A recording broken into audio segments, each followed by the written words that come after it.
America, I never said this journey would be easy, and I won't promise that now. Yes, our path is harder, but it leads to a better place. President Barack Obama assures Americans things will get better. But first, they have to give him 4 more years. You're watching Inside Story US 2012 from Washington.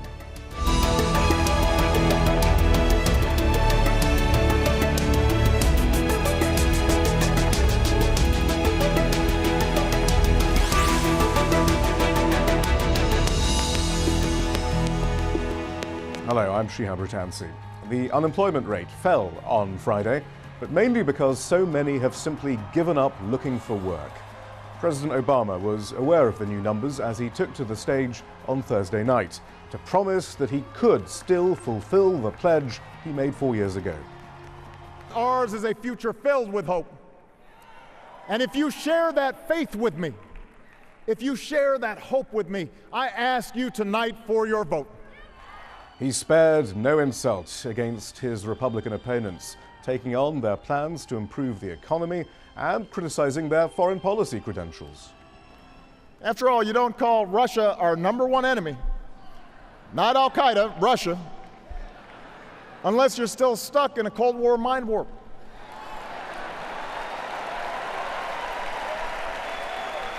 You might not be ready for diplomacy with Beijing if you can't visit the Olympics without insulting our closest ally.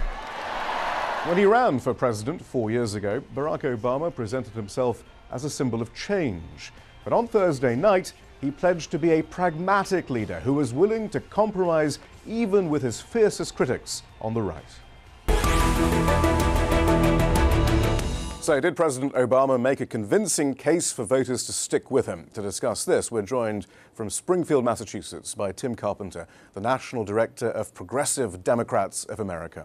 Here in the studio, we're joined by Huffington Post's Washington bureau chief, Ryan Grimm, and by Ian Millhiser, the editor of Think Progress Justice. Ian Millhiser, what was the general message? I mean, summarize the overall message of Obama's speech. Sure thing. I think you have to understand it in terms of Romney's message. So Romney's message, Paul Ryan had that metaphor about the fading Obama poster. It was very much, remember that time when you thought that Obama was Superman? Well, now you know he's mortal. He hasn't lived up to your expectations. Don't vote for him. And Obama simply had to remind people, wait a second. This election isn't between me and Superman. This election is between me and Mitt Romney. And I think that Obama did a really good job of reminding folks that, hey, it's not whether it's my health plan or the best health plan, it's whether it's my plan which puts more people, which gives health care to millions more people, or the Ryan Romney plan which takes it away. So Ryan, do you think that he succeeded in distinguishing himself from the Republican platform? I think they did, and the Republicans helped them out a lot with that because they built their entire convention around this theme of "I built that," which is a pretty kind of petulant type of message to get across. You built that. Don't stop bragging. So that set it up so it was easy for them to counter something like that. And politically, it's a little foolish too to be appealing just to business owners. Something like 14% of the country either owns a business or wants to own a business, or is soon going to own a business. So it's not a majoritarian strategy, and so it kind of leaves out everybody else who isn't. They're just, the other 86% of America is just some adjunct to these businesses if they want to have any dignity as a citizen. So the Democrats came in and they said, no, we built this together. We're all in this together. And so, Republicans made it easy for them to kind of mock that message. But all of it could be overwhelmed by 8.1% unemployment. Well, I mean, let's just quickly look at some key moments in President Obama's speech as we try and glean what governing principles President Obama has for future policy in his second term. Here's how he presented the challenges of the economy. And the truth is, it will take more than a few years for us to solve challenges that have built up over decades. It'll require common effort and shared responsibility and the kind of bold, persistent experimentation that Franklin Roosevelt pursued during the only crisis worse than this one. And by the way, those of us who carry on his party's legacy should remember that not every problem can be remedied with another government program or dictate from Washington. We know that churches and charities can often make more of a difference than a poverty program alone. We don't want handouts for people who refuse to help themselves, and we certainly don't want bailouts for banks that break the rules. All right, Tim Carpenter, then, if what he was trying to do there was distinguish himself from the Republicans, a few alarm bells start ringing there, though, surely. I mean, he invokes FDR, but then he immediately seems to suggest that government programs and that kind of bold government action isn't the answer. And then he takes on a big plank of George W. Bush's policy of charity to help the really poor, because he doesn't usually mention the really poor, after all. Well, I think you kind of nailed it right there in one quick shot. As a progressive inside this party, working to make this president a better president, that's the frustration we've had over the course of the last 3.5 years. And I think we saw it again last night. Great rhetoric, great challenges, but where is when the rubber meets the road, where is the president? Those bold programs he spoke about, he's already turned his back on 2 of them that those progressives fighting in the party to make him to embrace. Whether it be Medicare for all, he threw the single-payer movement under the bus and moved towards a public option, in which he even surrendered that at the end of the day. When it comes to getting America back to work, we're not talking about jobs even tonight as we move towards this re-election. The president still is talking about austerity and cutting. He talked last night about bringing back the bold Simpson plan. So that's been the schizophrenic approach all along, great rhetoric, and the challenge for us as progressive Democrats to make him live up to that rhetoric. So the real challenge for us tonight is to talk about not only to make sure that we keep him engaged and make him a better president, but to elect those members of Congress that understand that bold initiative, that do truly come out of that FDR tradition, to make sure we return them to Congress, to make sure the president keeps his feet to the fire, and that we really have the rubber meet the road, whether it begin the process of real jobs and real health care for all Americans. Health care is a right. It's not an insurance policy. The president needs to understand that. The president needs to understand when he evokes the name of FDR that this progressive movement is going to continue to grow and mobilize to make him the president we know he can be. We have no illusions. He's certainly not a progressive. Millhiser, I mean, can you see that? I mean, this is a theme throughout this speech. He'll say something quite nice about a progressive policy, but then he'll immediately cut it down. And that was rather a good example there, wasn't it? I think one thing that happened to President Obama over the last 4 years, 4 years ago, I think he thought he was running for prime minister. And what I mean by that is that in a country like England or Canada, generally the chief executive gets whatever they want from the legislature, so they can promise big because if they get elected, they can deliver big.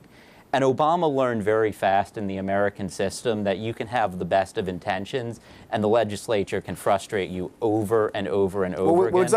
We'll get into that in a bit as to whether it was really the system that overpowered him or whether he perhaps contributed to himself being overpowered. But I mean, let's just get into this on the economy, for example. What is he offering? What distinct program is he offering? If Ryan Grimm, he's talking about this deficit commission. Actually, let's just bring up, I mean, this term Simpson Bowles came up quite a bit in various speeches throughout the Democratic National Convention. This was the bipartisan deficit commission. Here's a bit more of what President Obama had to say about that last night there. Now, I'm still eager to reach an agreement based on the principles of my bipartisan debt commission. No party has a monopoly on wisdom. No democracy works without compromise. I want to get this done, and we can get it done. All right, Ryan Grimm, explain to us then what this bipartisan deficit commission decided upon. Was anything decided upon? And of course, as we should stress, it's often called Simpson Bowles. Right. But give us. It was a commission created by the president because he tried to do it through Congress. Congress rejected, so he did it by executive order. He appointed Alan Simpson, a former Republican senator, and Erskine Bowles, a Democratic operative. But to call it bipartisan is a little bit squishy. Erskine Bowles is literally on the payroll of Morgan Stanley. So it's not like this. You have a progressive and a conservative on here. You have two strong deficit hawks managing this commission. So they put 3 people from the House, Republicans, House Democrats, etc., stacked this commission with politicians. Paul Ryan, vice presidential nominee, was also on the commission. He led the opposition to it. So it never ended up putting out an official report. The 2 commissioners put together a package that they called their series of recommendations, which was not an actual report. It includes all kinds of different policy options. Public option, I don't know if Tim knows, is actually in Simpson Bowles, but only as, say, as in taking the profit motive out of the healthcare system. Right, so this is one possible option. They don't say we support this, they just say it's something that you could do. So it's not an actual report. There's nothing to really support. But what it does call for is austerity, tax cuts, it lays into social security. The principles of it are easy to understand. Yes, it would trim about $4 trillion from the deficit. Hang on a sec, Tim. It cuts Medicare, it cuts Social Security, it cuts social spending. and it cuts corporate taxes. So that, I mean, that's the gist of the. All right. So Tim, I mean, is that? I mean, I think we already know your opinion on that. I mean, again, when we're looking for difference between the Republican platform, what are we to make of that? When many speakers at the DNC kept on harking on about how this was a great model for future negotiation. Far from it, as Ryan said, it's far from squishy. It was rigged. This was the House rules. This was the president giving us a plan. He stacked it, as Ryan so eloquently said, with conservatives and hawks on it. The only advocate we had as progressives on that panel was Jan Schakowsky out of Chicago, and she had enough votes to block that. I mean, we need to remember the president needed 18 votes. He couldn't get it. When the Bowles-Simpson began, they didn't even talk about cutting the military budget in any significant matter. It was always talking about on the backs of the poor and the people that were going to be hurt by this whole plan of austerity. It was Jan Schakowsky's work that denied the president the votes he made and scuttled the Bowles-Simpson. All right, well, let's not get too deeply into that. But what we're trying to do on Social Security were killed right there, and it's now the president now tonight and last night beginning to bring that debate back. We've won that debate as progressives. A majority in our party have said no to Bowles-Simpson and no to the Ryan plan. Ian Millhiser, as we're looking for what a second Obama term looks like, and we're looking for these governing principles, when they keep on harking back to these principles, how can we possibly say, well, this is a better option than Romney-Ryan? Well, what Ryan and Romney want to do. So first of all, in 2011, Paul Ryan authored a plan that almost the entire Republican Congress voted for, which would, or the Republicans in Congress voted for, which would have phased out our Medicare program. Medicare is the program for seniors. The way that his plan worked was that it turned it into a voucher program, then the voucher lost value. Okay, before we get onto that, okay, but broadly, these principles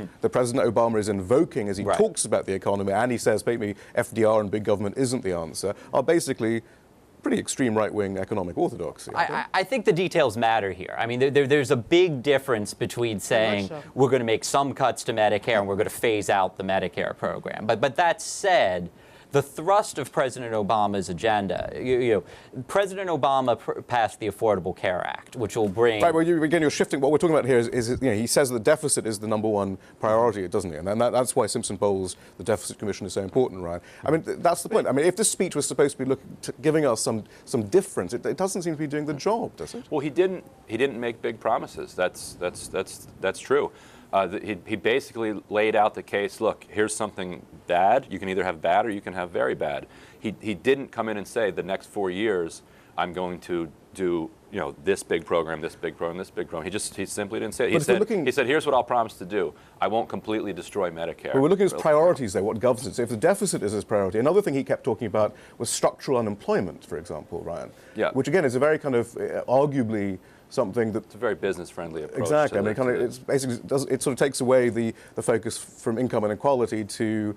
it's just a bunch of lousy workers out there. Exactly. I mean, so again, if you're looking for governing principles again, I mean, what are we to make of this being his focus on the economy and his keynote speech before the election? You cut me off before when I made this point, but I'm going to come back to it, which is that I think that President Obama has been jaded by his experience of dealing with the very difficult American system. Even when he had a supermajority, there's so many ways that the minority can veto an agenda in Congress. And some of what you're hearing from President Obama, I think, is filtered through the Congress he thinks he's going to have and what he thinks he's going to be able to work on given that. What I don't think that President Obama is doing, this is where I am very critical of him, is I don't think that Obama has a plan for if he wins big.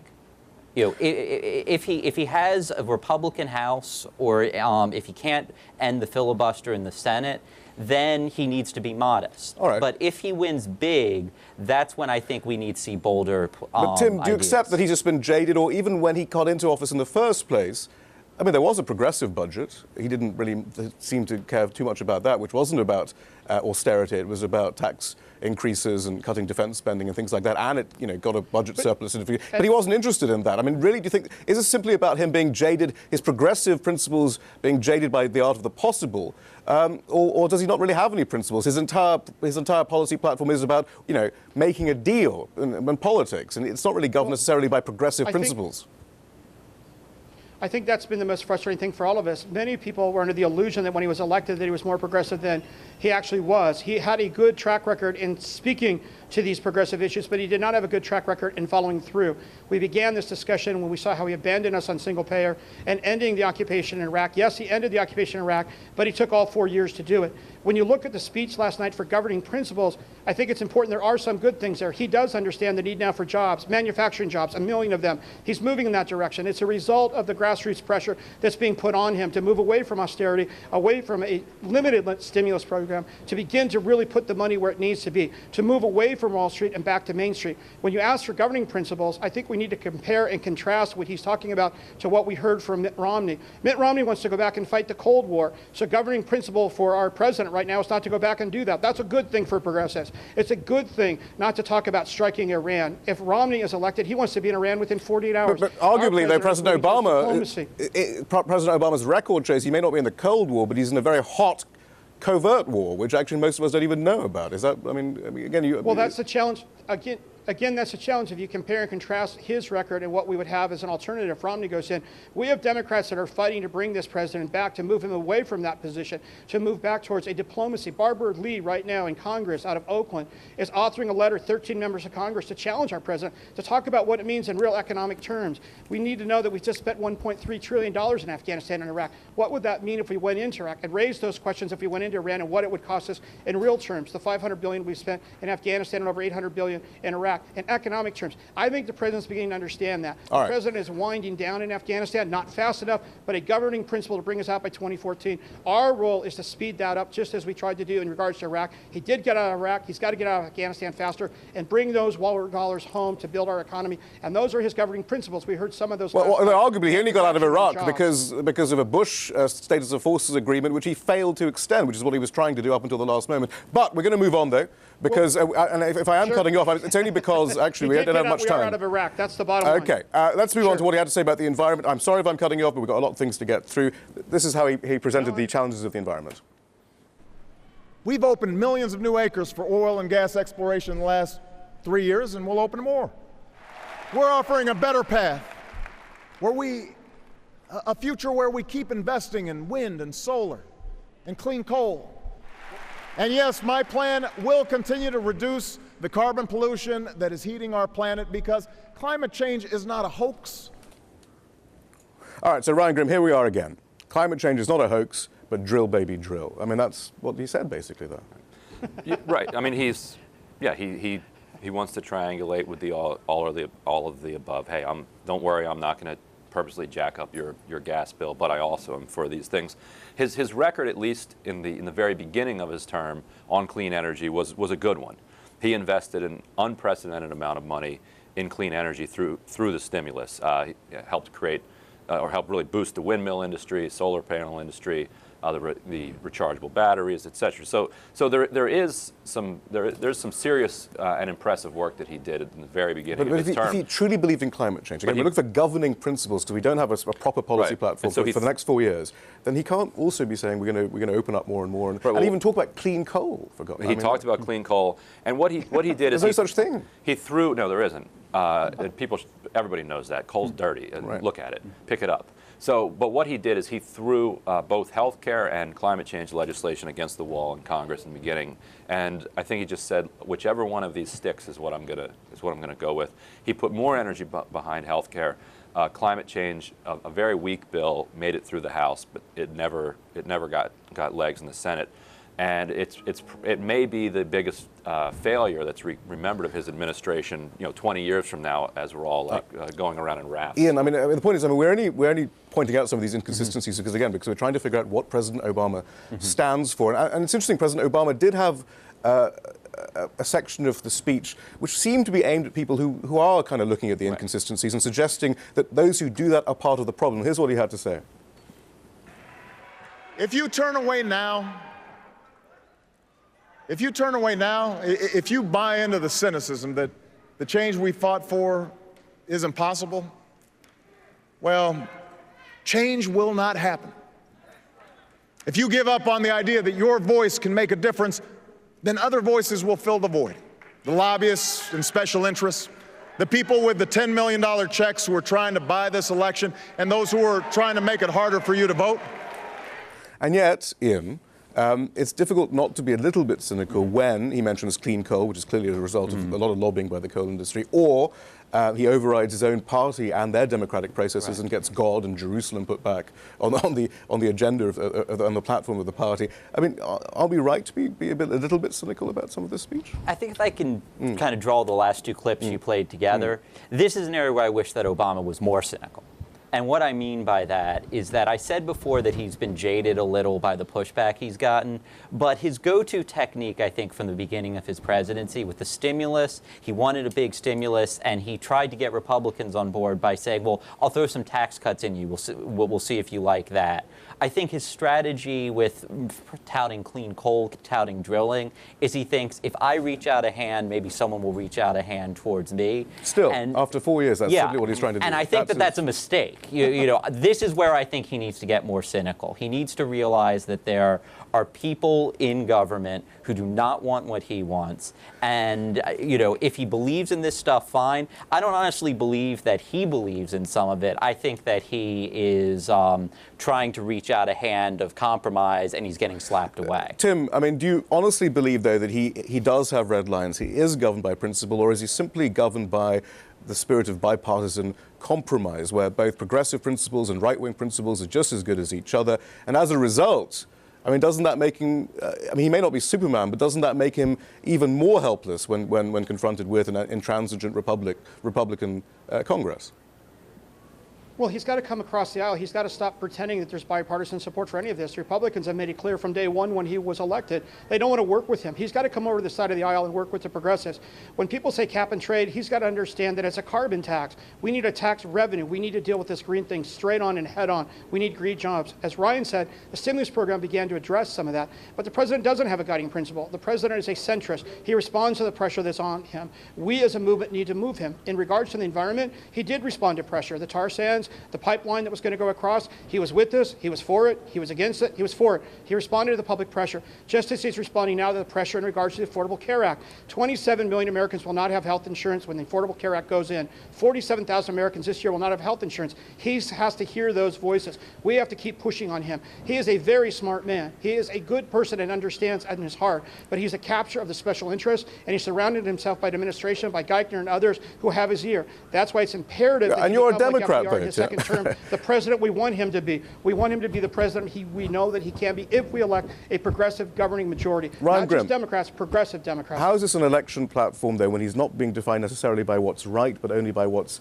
possible through bipartisan compromise? And by compromise, we mean, you know, the center has moved so far to the right that bipartisan actually doesn't really mean anything in any kind of progressive sense. It's a function of the system we have. It's dominated by corporate cash.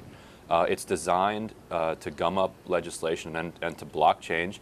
Tim's right. The only way that you're going to change that is to elect a real progressive kind of New Deal. So is President majority. Obama that man, given his record, given his lack of principle, given his desire for compromise? Obama's the man. Obama's the man him or running Mitt for Romney. president. Let's get real in the last couple of minutes. It's him or Mitt Romney. If the choice is between Mitt Romney, all of the faults of the president, he's what we have. As he said in his speech, all the faults that he's had and all that he's done, it's our responsibility to make him a better president. We know the president Mitt Romney is. We know where he comes from. His money comes from helping to work with those who were down in Central America, who were overcoming part of that government back then. So we know what Mitt Romney is. Plenty of people in the Democrat Party with skeletons in their closet. Second term? What does Romney become in the second term? What does our president become in the second term? But Ian Millhiser, I mean, you can't just say, well, because the Republican Party's got so far to the right that we should just accept President Obama's moderate right-wingness. I mean, I think Glenn Ford of the Black Agenda report said Obama's not the lesser of two evils, but he's the more effective of two evils, because he gets Social Security on the table, he gets drone strikes, he gets indefinite detention on the table when a Republican couldn't do that. So two thoughts on that. I mean, one is, in 2 months, Americans are going to walk into a ballot box. Only have 30 seconds, strictly. Okay, in 2 months they're going to walk into a ballot box, and there's going to be two names on there, and neither of them are going to be what you're describing. Over the long horizon, I agree that President Obama is to the right of where where I would like the country to be. But voters who are making a decision in 2 months don't have a choice between President Obama and what I would want and what you would want. They have a choice between two names. That's what they have to pick.